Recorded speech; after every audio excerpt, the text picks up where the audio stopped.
Francisco I. Madero. Francisco Ignacio Madero González nació el 30 de octubre de 1873 en Parras de la Fuente, Coahuila, México. Fue un destacado político y líder revolucionario que desempeñó un papel fundamental en la lucha por la democracia y la justicia social en México. Francisco I. Madero provenía de una familia acaudalada y tuvo una educación privilegiada, estudiando en instituciones prestigiosas en México y Estados Unidos. A pesar de sus orígenes privilegiados, Francisco I. Madero se preocupó por las injusticias sociales en México y se involucró en la política desde temprana edad. En 1904, fundó el Partido Nacional Antirreeleccionista para oponerse a la reelección del presidente Porfirio Díaz, quien había gobernado México durante más de 30 años y había establecido un régimen autoritario y represivo. En 1910, Francisco I. Madero lanzó su campaña presidencial en contra de Porfirio Díaz. Su lema de campaña era sufragio efectivo, no reelección, un llamado a la democracia y la justicia electoral. Francisco I. Madero se convirtió en el líder del movimiento que se conoció como la Revolución Mexicana, una lucha que buscaba poner fin al régimen autoritario de Porfirio Díaz y lograr una transformación profunda en la sociedad mexicana. Francisco I. Madero llevó a cabo una campaña pacífica y basada en la legalidad, pero Porfirio Díaz utilizó la violencia y el fraude electoral para mantenerse en el poder. En noviembre de 1910, Francisco I. Madero fue encarcelado por el gobierno de Porfirio Díaz bajo acusaciones falsas de rebelión. Mientras estaba en prisión, Francisco I. Madero escribió el famoso libro La sucesión presidencial en 1910, en el que argumentaba que México necesitaba una transición pacífica hacia la democracia y la justicia social. En 1911, Francisco I. Madero logró escapar de la cárcel y huyó a Estados Unidos, donde estableció un gobierno en el exilio y continuó liderando el movimiento revolucionario. En mayo de ese año, Francisco I. Madero regresó a México con un pequeño ejército y comenzó una campaña militar para derrocar a Porfirio Díaz.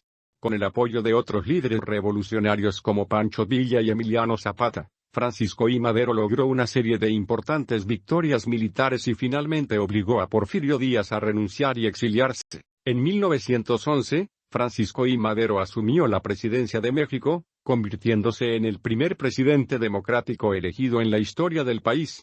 Su gobierno estuvo marcado por importantes reformas políticas y sociales, incluyendo la creación de un sistema electoral libre y justo, la promoción de la educación y la cultura, y la protección de los derechos de los trabajadores y los campesinos. Sin embargo, el gobierno de Francisco I. Madero enfrentó una serie de desafíos y conflictos, incluyendo la oposición de los antiguos partidarios de Porfirio Díaz, las luchas entre diferentes facciones revolucionarias y la presión de los intereses extranjeros en México.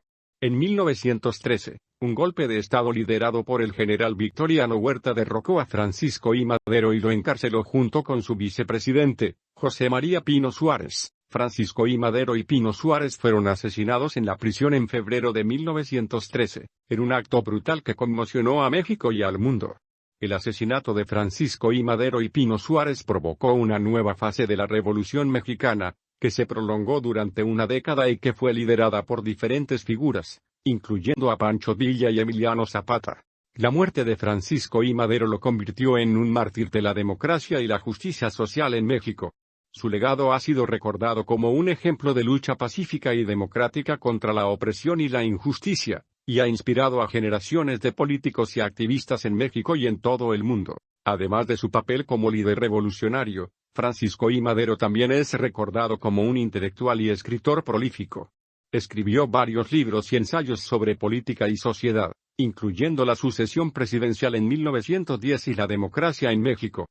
Sus ideas sobre la democracia, la justicia social y la participación ciudadana siguen siendo relevantes y discutidas en la actualidad. En resumen, Francisco I. Madero fue un líder político y revolucionario que luchó por la democracia y la justicia social en México.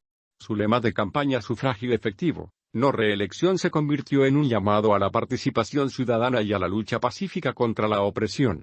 A pesar de su trágico asesinato, su legado sigue siendo un ejemplo de lucha democrática y pacífica en todo el mundo. Francisco I. Madero.